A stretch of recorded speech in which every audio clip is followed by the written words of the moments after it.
আসসালামু আলাইকুম ষষ্ঠ শ্রেণীর শিক্ষার্থীরা, আশা করি সবাই ভালো আছো। তো আমি আজকে তোমাদের সাথে আলোচনা করব তোমাদের বার্ষিক পরীক্ষার প্রশ্নটা নিয়ে। তো আমি যদি তোমাদের বার্ষিক পরীক্ষার যে প্রশ্নটা আছে সেটা নিয়ে আলোচনা করি, তো তোমরা দেখতেই পাচ্ছ এখানে তোমাদের বার্ষিক পরীক্ষার যে প্রশ্নটা। দেখো, ভিডিও শুরুর আগে আমি তোমাদের বলে নিই, এটা তোমাদের বার্ষিক পরীক্ষার মধ্যে কমন আসতে পারে, নাও আসতে পারে। আর যাদের বাংলা প্রথম পত্র পরীক্ষা হয়ে গেছে তারা আমাকে একটু কমেন্টে জানাই যে তোমাদের এই প্রশ্ন থেকে কতটুকু মিল আছে।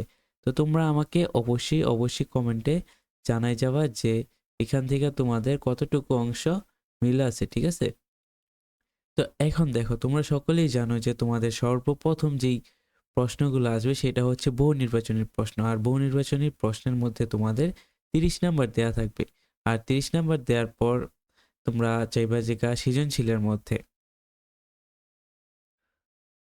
তো দেখো, আমি সৃজনশীলের মধ্যে যাইতেছি। এখানে দেখো 30টা এমসিকিউ শেষ। তো তোমরা এটা দেখা চাইলে স্ক্রিনশট নিয়ে নিতে পারো। তো এখন আসো যে ক বিভাগ সৃজনশীল। তো তোমরা জানো যে ক বিভাগ থাকে গিয়ে গদ্যের উপর নির্ভর কইরা। আর গদ্যের উপর নির্ভর কইরা তোমাদের 4টা সৃজনশীল থাকে। আর পদ্যের উপর মানে কবিতার উপর নির্ভর করে তোমাদের 4টা সৃজনশীল থাকে। তো এইখান থেকে তোমাদের অ্যান্সার করতে হয় মোটমাট 5টা।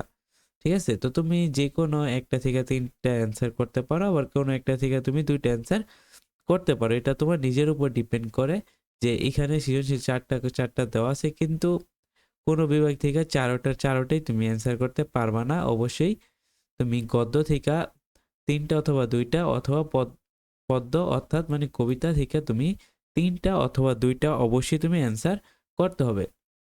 তো আমি যদি তোমাদের ইম্পর্টেন্ট চ্যাপ্টারগুলো বইলা দিই, তো এখানে দেখো, এখানে যে প্রথম যে ইম্পর্টেন্ট চ্যাপ্টার আছে সেটা হচ্ছে আকাশ। তোমাদের গদ্যের মধ্যে ইম্পর্টেন্ট চ্যাপ্টার হচ্ছে আকাশ। আর 2 নাম্বার যে গুরুত্বপূর্ণ চ্যাপ্টারটা হচ্ছে সেটা হচ্ছে মাদার তেরেসা চ্যাপ্টার। আর 3 নাম্বার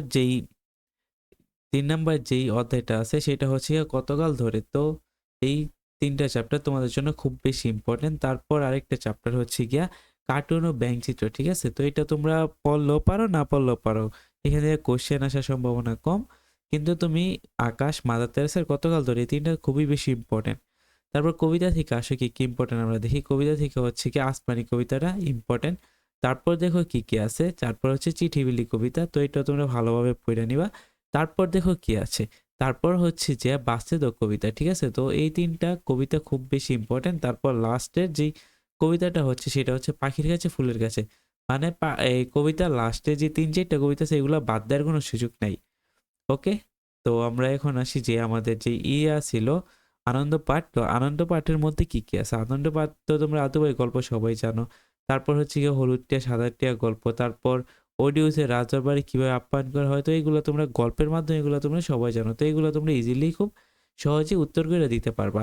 তো শিক্ষার্থীরা, আশা করি ভিডিওটা তোমার উপকার আসছে। যদি একটু উপকার হয়ে থাকে তাহলে আমাদের চ্যানেল সাবস্ক্রাইব করে দিও। আজকের ভিডিওটি এ পর্যন্তই ছিল। আল্লাহ হাফেজ।